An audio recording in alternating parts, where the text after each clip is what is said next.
সম্মানিত দর্শক শ্রোতা, আজকে আপনাদের সম্মুখে যে বিষয় নিয়ে কথা বলতে চাই তা হলো বর্তমান দেশের বেশ কিছু জিনিসের নিয়ে খুব গন্ডগোল চলছে, ঝামেলা চলছে।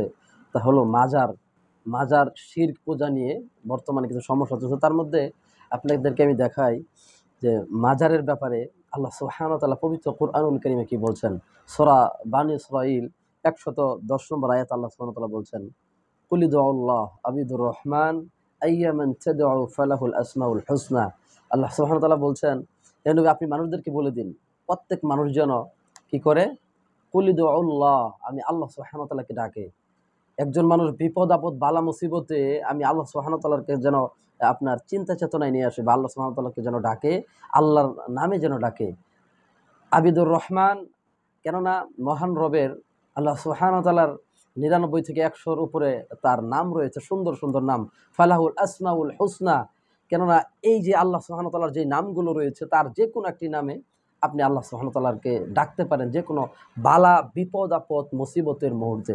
সম্মানিত ভাই, আজকে যেই দেশের ভিতরে যেই রকম মাজারগুলো তৈরি হয়েছে, যদিও বাংলাদেশ তৈরির আগ পূর্বে থেকে এই দেশে মাজার তৈরি হয়েছে, কিন্তু মাজার তৈরি হওয়া আর দেশ পরে গঠন হওয়া তার সাথে কোনো মিল নেই, এর কোনো বাস্তবতা নেই।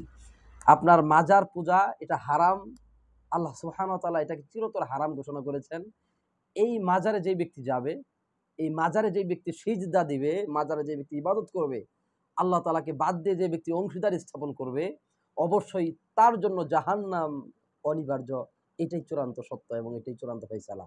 সম্মানিত ভাই, মুআজ বিন জাবাল রাদিয়াল্লাহু মুআজ বিন জাবালকে রাসূল সাল্লাল্লাহু আলাইহি ওয়াসাল্লাম যখন ইয়ামানে পাঠায়, লাম্মা বাআসা মুআযান ইলাল ইয়ামান, তখন মুআজ বিন জাবালকে রাসূলুল্লাহ সাল্লাল্লাহু আলাইহি ওয়াসাল্লাম বেশ কিছু নসিহতের মধ্যে একটি নাসিহাত করেছিলেন যে, মুআজ তুমি যাচ্ছ, ইন্নাকা তাদউহুম, তুমি তাদেরকে সর্বপ্রথম যে দাওয়াত দিবে তা হলো কালিমাতুত তাওহীদ, লা ইলাহা ইল্লাল্লাহ, আল্লাহ সুবহানাহু ওয়া তাআলা ছাড়া সত্যিকার কোনো মাবুদ নেই।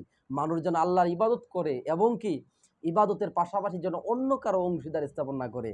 আজকে মাজারে গিয়ে আপনারা হয়তো এটাও জানেন, বানী ইসরাঈলের একটা ঘটনা, সহিহ বুখারী রেওয়াত, বানী ইসরাঈলের একটা ঘটনা, একটি হাদিস বিশ্বনবী মুহাম্মদ সাল্লাল্লাহু আলাইহি ওয়াসাল্লাম এর পক্ষ থেকে এসেছে। সেটা কি, দুইজন লোক যাচ্ছিল, একজন লোক যাচ্ছে মাজারের সামনে দিয়ে, মাজারের খাদেম বলছে আল্লাহ রাস্তায় কিছু, এই মাজারে কিছু দিয়ে যান। তখন বলছে, এই মাজারে কেন দিব, আমাকে যদি হত্যা করা হয় তাও তো আমি দান করব না।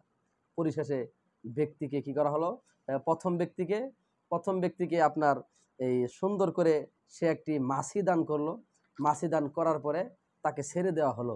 দ্বিতীয় ব্যক্তিকে বলা হলো যে এই মাজারে কিছু দিয়ে যাও। তখন সে বলছে, আমাকে যদি হত্যাও করা হয়, ওয়াইন কুতিলতা, যদি তোমরা আমাকে হত্যা করো, আমি হত্যা করো এবং পুড়িয়ে দাও, হুররিকতা, আমাকে আগুনে জ্বালিয়ে দাও, তারপর আমি এই মাজারে একটা টাকা কিংবা কি একটা কোনো বস্তু আমি মাজারে দান করবো না। কেননা আল্লাহ সুবহানাহু ওয়া তাআলা পবিত্র ঘোষণা দিয়েছেন, যে ব্যক্তি আল্লাহ তাআলার ইবাদতের পাশাপাশি শিরিক করবে, যে ব্যক্তি আল্লাহ সুবহানাহু ওয়া তাআলার ইবাদতের পাশাপাশি অংশীদার স্থাপন করবে, তার জন্য চিরস্থায়ী জাহান্নাম। এটাই চূড়ান্ত সত্য কথা, এটাই চূড়ান্ত ফয়সালা। কেননা বিশ্বনবী মুহাম্মদ সাল্লামকে আল্লাহ সুবহানাহু ওয়া তাআলা লক্ষ্য করে বলছেন, লা ইন আশরাকতা লা ইয়াহবাতান্না আমালুক ওয়া লা তাকুনান্না মিনাল খাসিরিন। নবী, আপনি যদি শরিক করেন, আপনি যদি আল্লাহর সাথে অংশীদার স্থাপন করেন, ইবাদতের পাশাপাশি অন্য ইবাদতের পাশাপাশি যে আল্লাহর রাস্তায় আপনি কি করেন, আল্লাহ তাআলার সাথে অংশীদার স্থাপন করেন, বা অংশীদার বা পার্টনারশিপ হিসাবে আল্লাহ সুবহানাহু ওয়া তাআলাকে সাথে রাখেন, তাহলে ধ্বংস হয়ে যাবেন, আপনার সমস্ত আমল নষ্ট হবে, আপনি জাহান্নামে যাবেন। এটাই চূড়ান্ত। সম্মানিত ভাই, দেশে মাজারগুলো ভেঙে দেওয়া হোক, তার প্রতিবাদে আমরা সবাই এগিয়ে আসি।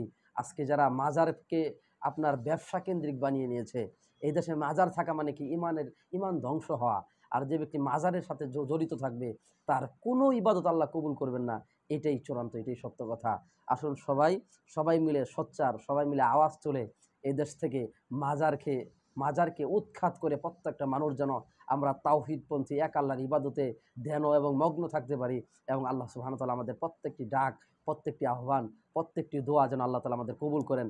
দেশ থেকে যাবতীয় বালা মুসিবত বিপদ দূর করে এই দেশের মধ্যে যেন মাঝখানা সাকিনা, আল্লাহ তাআলা যেন সাকিনা শান্তি অবতীর্ণ করেন।